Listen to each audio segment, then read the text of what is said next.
성령 충만을 경험했다는 것은 단순히 마음이 뜨거워진 감정에 머무는 것이 아닙니다. 성령께서 우리 안에 임하시면 삶이 변하고 이전에 붙잡고 있던 잘못된 습관과 태도를 끊게 됩니다. 신앙생활을 오래 했다고 해도 여전히 옛사람의 습관을 버리지 못한다면 성령의 역사하심을 충분히 누리지 못하고 있는 것입니다.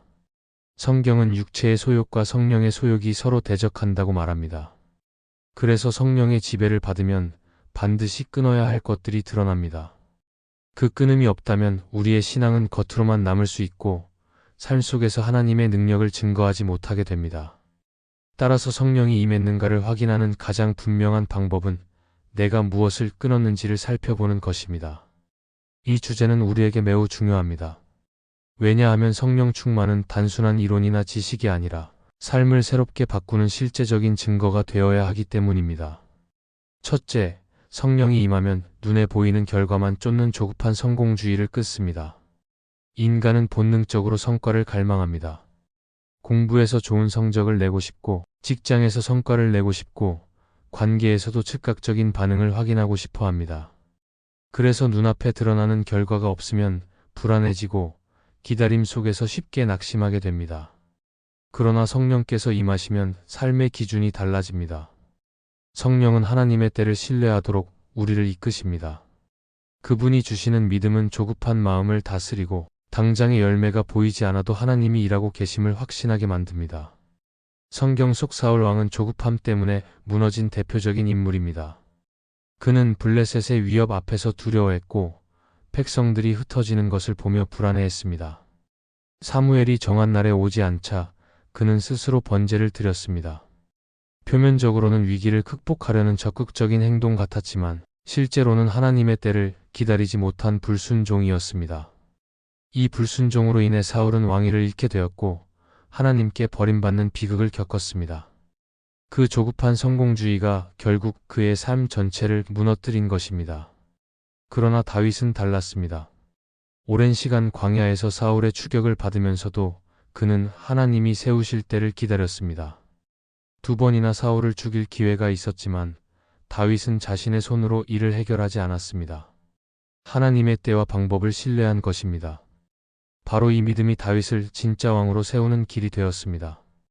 우리의 신앙생활도 이와 비슷합니다. 우리는 기도하면 곧바로 응답을 원하고 말씀을 따르면 즉시 변화가 나타나기를 원합니다. 하지만 신앙은 농사와 같아서 씨를 뿌리고 물을 주고 시간이 흘러야 열매가 맺힙니다. 성령 충만하지 않으면 이 과정을 견디지 못하고 하나님보다 눈에 보이는 결과를 더 의지하게 됩니다. 그러나 성령께서 다스리시면 기다림 속에서도 마음이 흔들리지 않고 조급한 성공주의가 아니라 하나님께 순종하는 길을 걸어가게 됩니다. 세상은 늘 빠른 결과를 요구합니다. 시험 성적, 회사의 성과, 사람들의 인정 같은 것들이 우리를 재촉합니다. 그래서 우리는 자주 하나님을 기다리는 것을 힘들어합니다. 그러나 성령이 임한 사람은 다르게 반응합니다. 그는 하나님의 약속을 붙들고 흔들리지 않습니다. 당장의 유익이 없어도 말씀에 순종하고 기도의 응답이 늦어도 낙심하지 않습니다. 왜냐하면 성령께서 하나님의 시간표가 언제나 옳다는 믿음을 심어주시기 때문입니다. 조급함은 우리를 불안하게 만들지만 성령이 주시는 인내는 마음을 지켜주고 결국 열매를 보게 합니다. 조급한 성공주의는 우리를 시험에 빠뜨리기도 합니다. 당장의 결과를 얻기 위해 정직을 포기하거나 편법을 쓰고 하나님의 말씀을 타협하게 만듭니다. 그러나 성령이 임하면 이런 유혹을 끊습니다. 결과보다 과정을 더 중요하게 여기고 성공보다 하나님의 뜻을 붙드는 선택을 하게 만듭니다. 이것이야말로 성령 충만의 열매입니다. 성령께서 우리 안에 계실 때 우리는 세상의 기준으로 서두르지 않고 하나님의 시간 속에서 걸어갈 수 있습니다. 따라서 성령이 임했는지를 확인하는 가장 분명한 방법 중 하나는 내가 조급한 성공주의를 끊었는지를 돌아보는 것입니다. 당장의 결과가 보이지 않아도 여전히 하나님을 신뢰하며 순종하는지, 눈에 보이지 않는 자리에서 충실히 걸어가고 있는지를 살펴야 합니다. 성령은 우리의 시선을 결과에서 과정으로, 사람의 평가에서 하나님의 약속으로 바꾸십니다. 성령이 임한 사람은 조급함 대신 인내로 살아가며 성공 대신 순종을 선택합니다. 그리고 결국 하나님이 정하신 때에 가장 아름다운 열매를 경험하게 됩니다. 이처럼 성령 충만은 단순한 감정이 아니라 삶의 태도를 바꾸는 실제적인 증거입니다. 성령이 임하면 눈에 보이는 결과만 쫓는 조급한 성공주의는 반드시 끊어집니다. 그리고 그 자리에 하나님의 때를 신뢰하는 믿음과 인내가 자리 잡습니다. 이것이 성령이 임한 사람의 분명한 표입니다. 둘째, 성령이 임하면 영적 성장보다 편안함을 추구하는 마음을 끊습니다. 사람은 누구나 편안한 것을 좋아합니다. 힘든 길보다 쉬운 길을 택하고 싶고 도전보다는 익숙한 자리를 선호합니다. 그러나 신앙은 편안함만으로 자라지 않습니다. 하나님은 우리를 더 성숙하게 하시기 위해 때로는 불편한 자리로 이끄십니다. 그래서 성령이 임한 사람은 단순히 안락함을 붙드는 대신 그 불편한 과정을 통해 하나님을 배우고 순종하려는 마음을 갖게 됩니다. 이스라엘 백성은 광야에서 늘 애굽을 그리워했습니다. 만나와 메추라기를 먹으면서도 애굽에서 먹던 고기와 채소가 그리워 돌아가고 싶다고 했습니다. 하지만 하나님은 그들을 다시 애굽으로 돌려보내지 않으셨습니다. 왜냐하면 그들의 영적 성장은 광야라는 불편한 환경 속에서만 가능했기 때문입니다. 편안함 속에서는 하나님을 찾지 않지만 광야에서는 하나님을 의지할 수밖에 없었습니다. 성령 충만한 사람은 이 원리를 깨닫고 불편함이 찾아올 때마다 그것을 피하지 않고 하나님 앞에서 성장의 기회로 삼습니다. 우리도 마찬가지입니다. 기도를 조금 더 드려야 한다는 것을 알면서도 피곤하다는 이유로 멈출 때가 있고 말씀을 묵상해야 한다는 것을 알면서도 바쁘다는 이유로 넘기곤 합니다. 교회의 섬김 자리에 서야 한다는 것을 알면서도 나에게 불편할까 두려워 물러날 때가 많습니다. 편안함을 선택하면 당장은 마음이 가벼워질지 몰라도 결국은 성장의 기회를 잃게 됩니다. 그러나 성령이 임하면 이런 습관을 끊고 불편함을 감수하면서도 믿음의 길을 걸어갑니다. 성령은 순종의 길을 걷게 하십니다. 순종은 언제나 희생과 불편함을 동반합니다. 그러나 그 길 끝에는 반드시 하나님의 역사가 나타납니다. 아브라함이 고향을 떠날 때 편안함을 내려놓았기에 믿음의 조상이 되었고 요셉이 억울한 감옥살이를 견뎠을 때 하나님은 그를 애굽의 지도자로 세우셨습니다. 편안함이 아니라 훈련의 자리에서 하나님은 가장 큰 일을 이루십니다. 오늘날 우리는 점점 더 편리함을 추구하는 세상에 살고 있습니다. 버튼 하나로 모든 것이 해결되는 시대입니다. 그러나 신앙은 그렇게 단순하지 않습니다. 기도에는 시간이 필요하고 말씀에는 인내가 필요합니다. 봉사와 섬김에는 내 시간을 내어놓는 희생이 필요합니다. 성령이 임한 사람은 이 불편함을 두려워하지 않고 기쁨으로 감당합니다. 왜냐하면 그 과정을 통해 하나님이 자신을 빚으신다는 사실을 알기 때문입니다. 편안함을 붙들면 신앙은 멈추지만 성령이 임하면 우리는 성장의 길을 선택합니다. 당장은 불편하고 힘들어도 그 안에서 하나님의 은혜를 경험하게 됩니다. 그러므로 성령 충만의 증거는 내가 얼마나 편안함을 내려놓고 영적 성장을 선택하고 있는지에서 드러납니다. 성령께서 함께 하실 때 우리는 쉬운 길보다 믿음의 길을 기꺼이 걸어가며 결국 하나님께서 기뻐하시는 성숙한 그리스도인으로 자라가게 됩니다. 셋째, 성령이 임하면 하나님의 은혜를 값싸게 여기는 마음을 끊습니다. 은혜란 하나님께서 우리의 자격과 상관없이 베풀어 주신 선물입니다. 우리가 아직 죄인 되었을 때 그리스도께서 십자가에서 죽으심으로 우리를 구원하셨습니다. 이 은혜는 값없이 주어진 것이지만 결코 값싼 것이 아닙니다. 십자가 위에서 흘려진 예수님의 보혈, 하나님의 사랑과 희생이 담긴 은혜이기 때문입니다. 그러나 성령 충만하지 않으면 이 은혜를 당연하게 여기고 가볍게 다루며 심지어 자기 욕심을 합리화하는 도구로 삼을 수 있습니다. 성령께서 임하시면 은혜가 얼마나 귀하고 존귀한 것인지 깨닫게 되고 그 은혜를 값싸게 여기던 마음을 끊게 됩니다. 성경은 은혜를 값싸게 여긴 자들의 실패를 기록하고 있습니다. 광야의 이스라엘 백성은 하나님의 은혜로 홍해를 건너고 만나와 메추라기를 공급받았음에도 불구하고 원망과 불평을 멈추지 않았습니다. 그들은 은혜를 감사로 받지 않고 늘 당연한 것으로 여겼습니다. 결국 하나님의 약속의 땅에 들어가지 못하고 광야에서 세대를 마감했습니다. 신약시대의 유다도 마찬가지입니다. 예수님과 함께 있었지만 그 은혜를 귀하게 여기지 않았고 오히려 은혜를 팔아은 30의 스승을 넘겨주었습니다. 값비싼 은혜를 값싼 대가로 바꿔버린 것입니다. 은혜를 가볍게 여기는 마음이 결국 파멸로 이어졌습니다. 우리도 예외는 아닙니다. 하나님의 은혜로 구원받고도 그 은혜 위에 합당한 삶을 살지 못할 때가 많습니다. 예배를 드리면서도 마음이 산만하고 기도를 드리면서도 습관적으로 끝낼 때가 있습니다. 또 죄를 짓고 회개하면서도 다시 반복하며 하나님은 어차피 용서하신다는 마음으로 은혜를 가볍게 다루기도 합니다. 이런 태도가 바로 은혜를 값싸게 여기는 것입니다. 성령이 임하지 않으면 은혜의 무게를 느끼지 못하고 은혜를 내 편리함에 맞춰 해석하게 됩니다. 그러나 성령이 임하면 은혜의 무게가 마음에 깊이 새겨집니다. 십자가 앞에서 눈물이 나오고 감사가 넘치며 다시는 같은 죄를 반복하지 않겠다는 결단이 솟아납니다. 성령 충만한 사람은 은혜를 값비싼 것으로 여깁니다.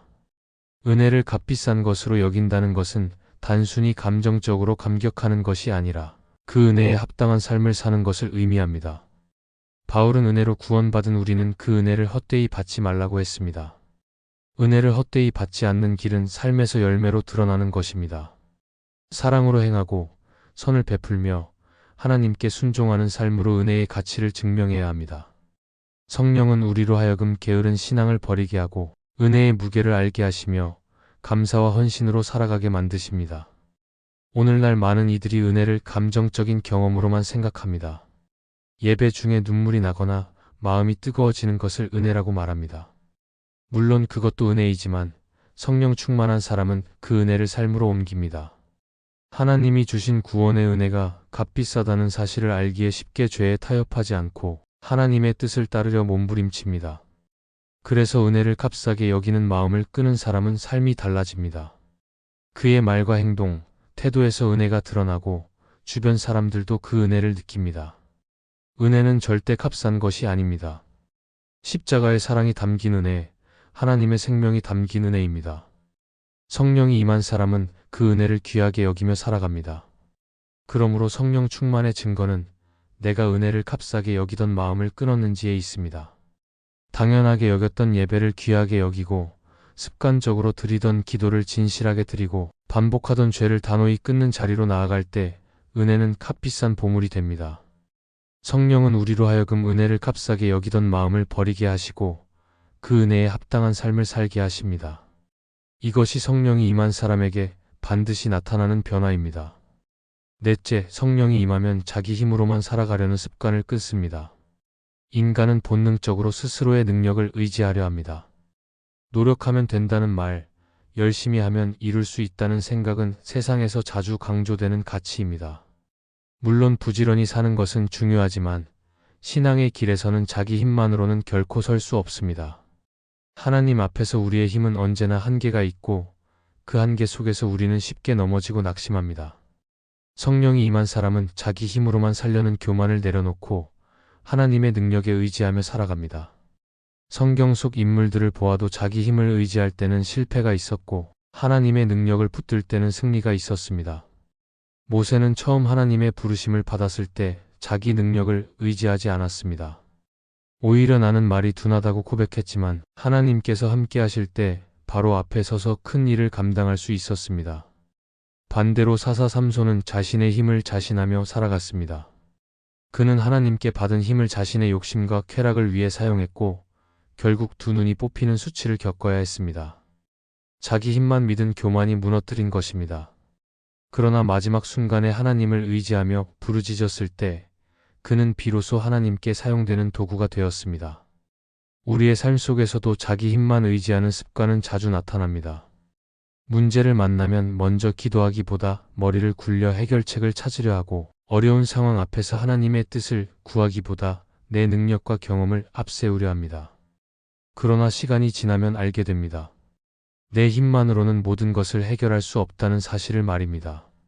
성령이 임하면 우리는 이 진리를 깨닫게 되고 모든 순간 하나님을 의지하는 훈련을 하게 됩니다. 기도는 더 이상 의무가 아니라 삶의 호흡이 되고 말씀은 단순한 지식이 아니라 삶의 길잡이가 됩니다. 성령 충만한 사람은 자기 힘이 아닌 하나님의 능력에 기대어 살아갑니다. 팀 켈러는 그의 책 기도에서 이렇게 말했습니다.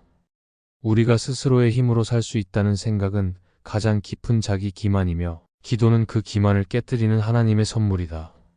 이 말은 우리의 신앙을 깊이 돌아보게 합니다. 성령이 임하면 우리는 자기 힘으로 살려는 습관을 끊고 하나님께 무릎 꿇는 삶으로 나아갑니다.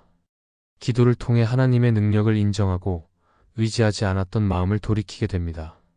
이것이 성령 충만한 사람의 분명한 특징입니다. 성령이 임하면 우리는 더 이상 자기 힘으로 살 수 없음을 인정합니다. 그래서 고난 속에서도 하나님을 찾고 약할 때 더욱 하나님께 의지합니다.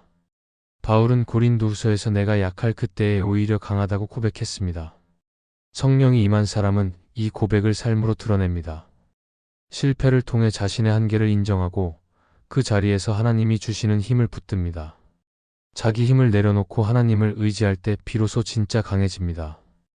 그러므로 성령 충만의 증거는 내가 얼마나 내 힘을 내려놓고 하나님을 의지하고 있는지에 달려 있습니다. 자기 힘으로만 살려는 습관을 끊고 하나님의 능력을 붙드는 것이 성령이 임한 사람에게 반드시 나타나는 변화입니다. 이 변화가 있을 때 우리의 신앙은 흔들리지 않고 삶의 자리마다 하나님의 은혜가 드러납니다. 성령은 우리를 의지할 대상으로 이끄시고 그분의 능력으로 살게 하십니다.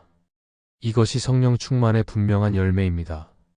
성령은 단순히 감정을 뜨겁게 하는 분이 아니라 우리의 삶을 근본부터 새롭게 하시는 분입니다.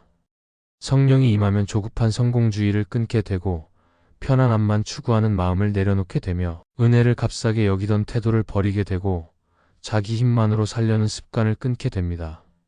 결국 성령 충만의 증거는 무엇을 끊었는지에서 분명히 드러납니다.